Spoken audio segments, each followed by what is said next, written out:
Hey Guitar Champion, what's going on? Justin Hombach here and welcome to today's episode of Justin Talk. Justin Talk, yeah! A few weeks ago I saw a post on Facebook from one of my Facebook friends. I can't remember who it was, but he was asking the community, guys, what are you practicing right now? And there were some people who are answering the question with, I don't practice anymore. I rather work on my uniqueness, my unique sound, my inner voice on the guitar. And while reading it, I was thinking about it. I was quite thinking about it a long time, and I came to the conclusion that this, and I say this in the most polite way that I can, is fucking bullshit. I mean, come on, guys. No, that's not how that works. And I thought for a while about all of this, finding your unique voice and your unique tone on the guitar. And I thought, how can you work on that? How can you find that? And let me clarify, when I speak about sound, I don't speak about the amp or the guitar or the settings or some sort of effects. I speak about that sound that creates those 4 stubbies. And maybe those 4 or 5 or this 5, however you play. I don't know, but the sound that comes out of your fingers, or let me say the sound melodically, harmonically, and technical wise. And with technique, I mean also phrasing stuff. Because picking and sweeping is not the only technique that is out there. Bending, vibrato, sliding, those are techniques as well. Think about it. Those 3 elements, your melodic playing, your harmonic playing, and your technique, are the elements that define a sound that you are creating. Okay? Let's clarify that. And I found the answer. I found the way how you can develop your inner voice, your unique sound on the guitar. And the answer is by doing nothing. Don't work on it. Don't do it. No. This is not the way how it works. Okay, I know I'm a bit dramatizing right now, but let me explain what I mean by this with the following example. Imagine there is a young, motivated guitar player in his bedroom, and let's say he's a huge Paul Gilbert fan. Yeah, he is a huge Paul Gilbert fan. He has all the Paul Gilbert posters on his walls, all the Paul Gilbert live action figures where he is pushing a button. He said, "Get out of my yard!" and whatsoever. But he can play every Paul Gilbert line, every Paul Gilbert solo, every riff, every lick, every whatsoever. He is a huge Paul Gilbert fan and he's enjoying it. He has a lot of fun with it. It makes him really joy to learn all this stuff, and Paul Gilbert is his big hero. And this is great, this is awesome. And then he's recording an own solo and filmed it and having the joy of sharing all those stuff in the internet, because this is really awesome. Yeah, and then some people might say, well, you just sound like Paul Gilbert. This is boring. You have to sound like yourself, not like anybody else. Yeah, okay. Let's say he is a really wise person and he was aware of it, that this is the internet and there are people who are telling things without thinking about it. And he thought, yeah, man, I know Paul Gilbert is my big hero. Maybe I have to progress a little bit and let's check out some other players. And then he, let's say, came across Neo Soul, because this is hip right now. This is a hip thing, right? Neo Soul, isn't it? And then he's watching all the Instagram Neo Soul's videos and transcribing all those lines and learning it and realizing that this doesn't make fun, that this is not his thing, that this is something he don't want to do, but it's hip, it's cool. And people are saying that it's hip and it's cool, and then he's working on this.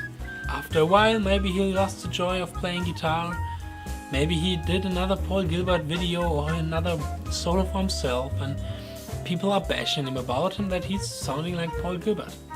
What I mean with that example is, I think you can't work on your unique voice or unique sound. You can work on a way that it's good for you, because it develops automatically by doing all the things you love.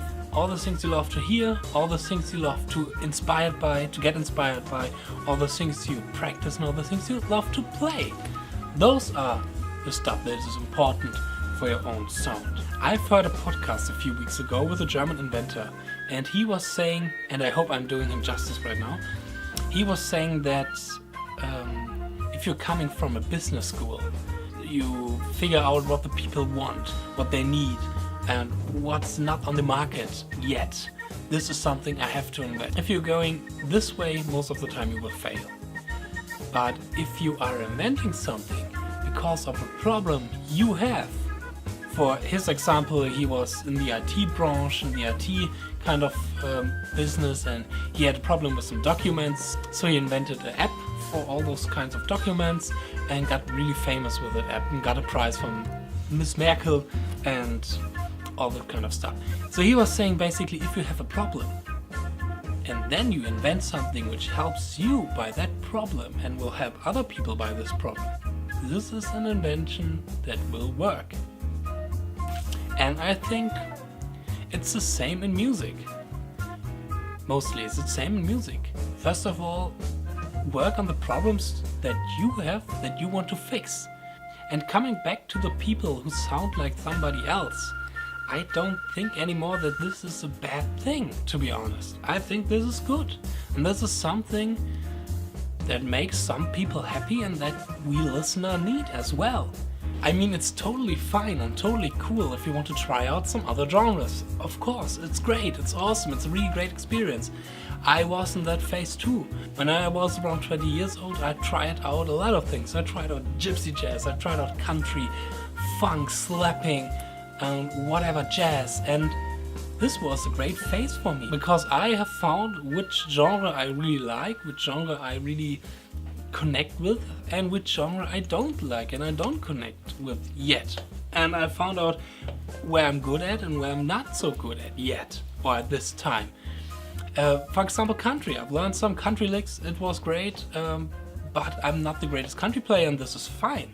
Maybe in a few years I think, well, it's time to do some country because I have a lot of respect for this kind of genres and for all of those players, but it's not my thing right now. But maybe in a few years I think, well, it's time to do some country, and I buy all the Levi Clay books about country and learn all those crazy licks and transcribe all those Danny Gatton solos and whatever.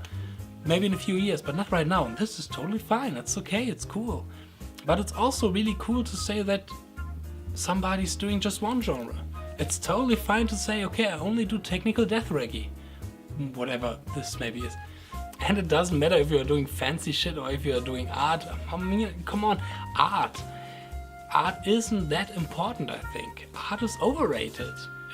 Especially the meaning behind the term art. Art. Man, I think it's more important that you are doing what you love, that you are listening to the stuff that you like, that you're practicing the stuff that you love, that you're playing the guitar how you want to play it, because this defines your own sound. So much for that. I know this is kind of a controversial topic, so if you have another opinion, which is totally fine, write it in the comment. Let's start a discussion in the comments. It's totally fine. As long as we are peacefully, everything is cool. So much for this episode of Justin Talk. Was just a thought that I have and I want to share it with you, and I hope I see you in the next videos too, and have fun practicing, playing, or whatever you're doing, as long as you have fun. F steht für Freunde, die was unternehmen, U steht für uns, dich und mich, N steht für Nase weiß und ich mach mit bei jedem